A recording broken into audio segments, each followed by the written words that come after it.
What is it that gives your life a sense of meaning and purpose?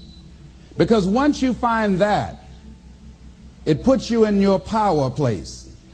See, if you know what your life work is, I encourage you to start working on it. If you can't do it all at one time, do just a little bit of it. And if you don't know what it is that you showed up to do, if you don't know why you're here, I encourage you to find out what your purpose is here. What is the meaning of your life? What will be different? Have you ever asked yourself that question? I've done that. I remember coming from a friend of mine's funeral, and I was reflecting on how much time I had left. And I went for a walk in a park thinking about this guy whose life was so promising. And I mean, he wasn't an old guy. He was quite young, in fact. And I thought about all of the things that he said he was going to do, and he never got a chance to do those things. And I started thinking about my own life and how much time I had left to do the things that I would like to do. And at that time, I wasn't sure what my life purpose was, what my life's work was.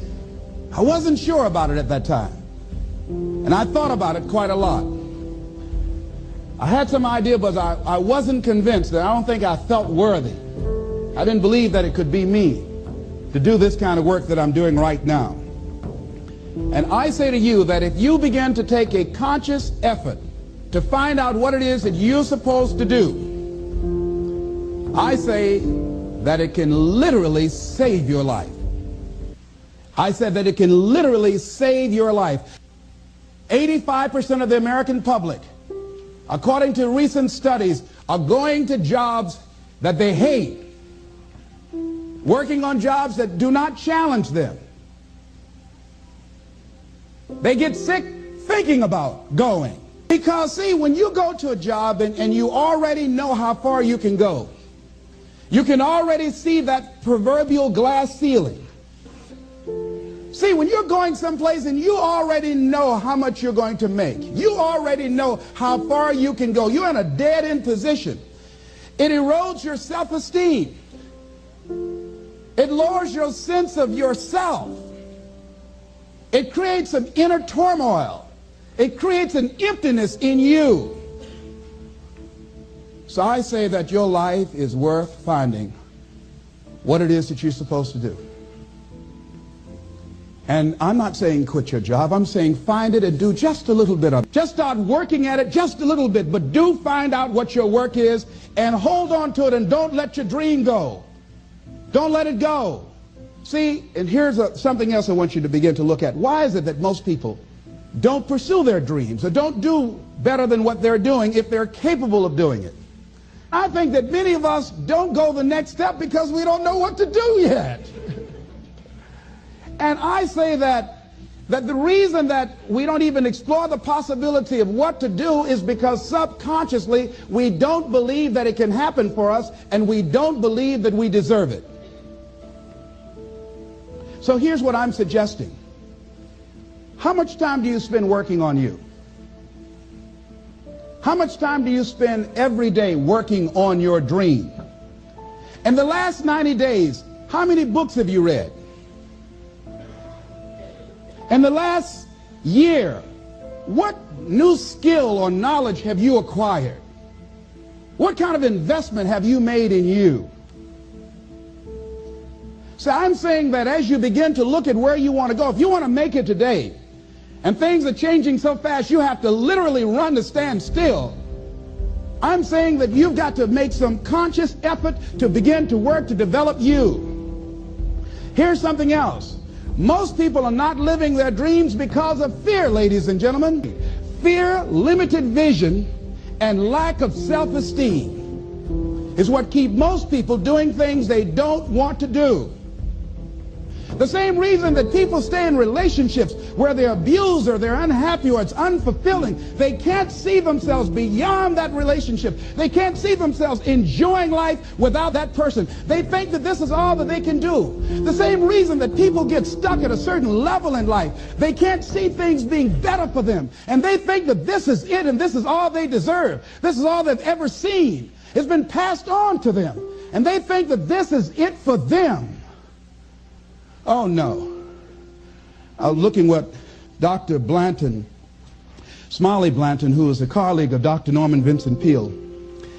What he said about fear, he said, fear is the most subtle and destructive of all human diseases. Ladies and gentlemen, fear kills dreams. Fear kills hope. Fear put people in the hospital. Fear can age you. Fear, ladies and gentlemen, can hold you back from doing something that you know within yourself that you're capable of doing, but it will paralyze you. And it seemed like you're in a hypnotic spell. And I ask you a question, what is the benefit? What's the benefit of allowing fear to hold you back? What's the benefit of giving up on yourself, of not stepping out on life and taking life on? What is the benefit for you? What's the plus in that? It's one of the things I had to ask myself.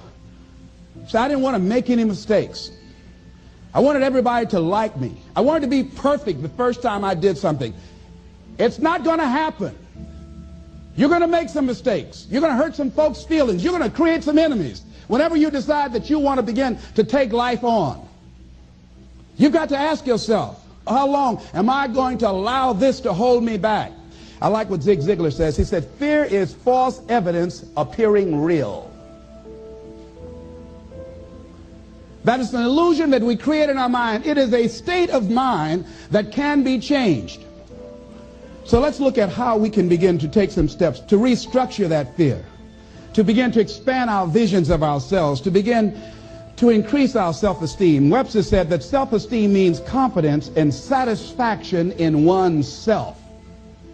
Look at your life right now. Whatever you've done up to this point in time, your life is working. Whatever you have produced, it came out of you as a result of the kind of person that you have become. It's a result of your choices. It's a result of your consciousness. Now you have to ask yourself, are you satisfied with what you have produced? Is this what you want? Would you like for things to be better than this? Do you believe that you deserve better than this? Or are you content? This is it. You don't have to do anything else. That you already resign yourself in life and say, well, I'm happy. I'm not starving like the people in Calcutta. Are you allowing yourself to get off the hook like that? Or do you believe somewhere in the back of your mind or in your heart that there's some other great work for you to do? There's something else that life has for you. And that's why you're here. How do we handle this fear factor? How do we increase our self-esteem? You have to begin to fortify yourself. How do we do that? I believe that you have to begin to consciously monitor your inner conversation and start talking to yourself. Start building yourself up. Sometimes the only good things you will hear about you are the things that you say to you. So I'm saying learn to be your own booster. Start building yourself up. Start encouraging yourself. Start saying, I can do this. I can make this happen. When I started thinking about becoming a speaker, I said, yes, I can do this. I can make this happen. When I start trying to convince myself I can be a businessman after flopping and failing and losing thousands of dollars and feeling stupid and dumb and having people take advantage of me because of what I didn't know, I had to talk to myself because people were saying to me that I was dumb. And somewhere in the back of my mind, I was saying, you're right. Look at what I've done.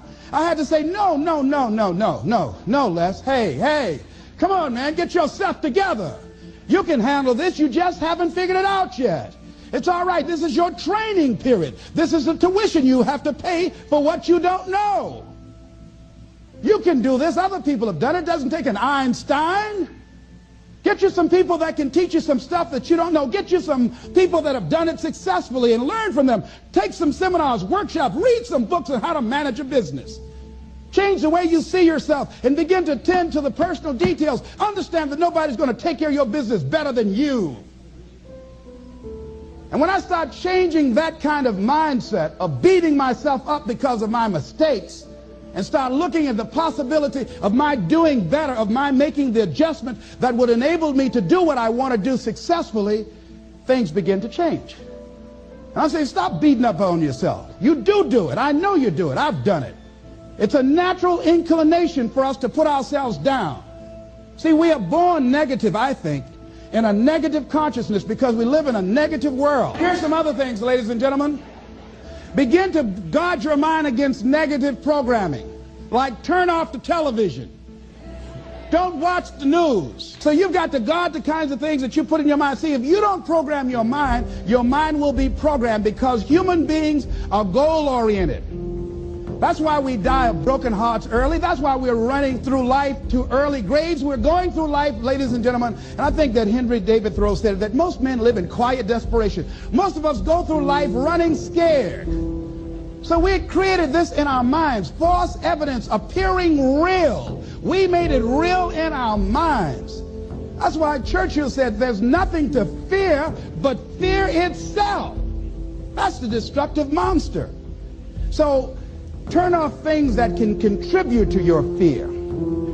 Turn a deaf ear to people that all they can do is talk about how negative things are, because they have bought into the consciousness of the world.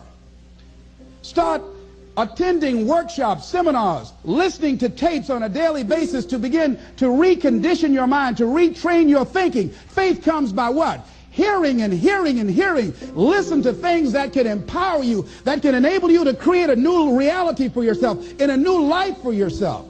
You might appear to be strange around most people. You know, most people think you're strange if you're happy today.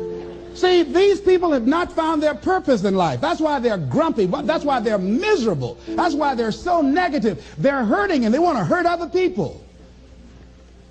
So start practicing using programs for your mind. Seminars, books, workshops. Keep a journal. Record your thoughts. What's happening with you? Every day when you get up, have a journal near you. See, ladies and gentlemen, we get 3 to 4 thoughts a year that if we would act on those thoughts, they could change our life. What idea are you sitting on? Write your ideas down. And then, once you get that idea, take the leap. Take the leap. See, it's out here in the universe. If you don't take the plunge, I guarantee you, somebody else will. Take the plunge. Go into action. And ladies and gentlemen, you will be surprised how things will come together. You'll be surprised. Now, you're going to have some difficult challenges. I can tell you that now. Be aware of that. Things are not going to work out exactly right. For a time they will, sometimes. And that's when life is just playing a game with you. Want you to feel good and relax. But ladies and gentlemen, go into action with your dream. And don't avoid where the fights are. Get in the midst of the fight. Get knocked down so you can learn how to fight, so you can hold your position. See, most people don't get out in the arena of life because they don't want to fight.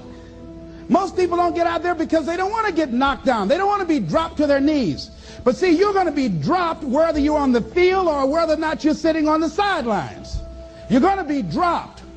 So at least get dropped for something. See, that's how most people are spectators in life. You don't want to be a spectator. You want to get out in the field where the action is. And you will be amazed. After the struggle, there will be a calm period and things will begin to click for you.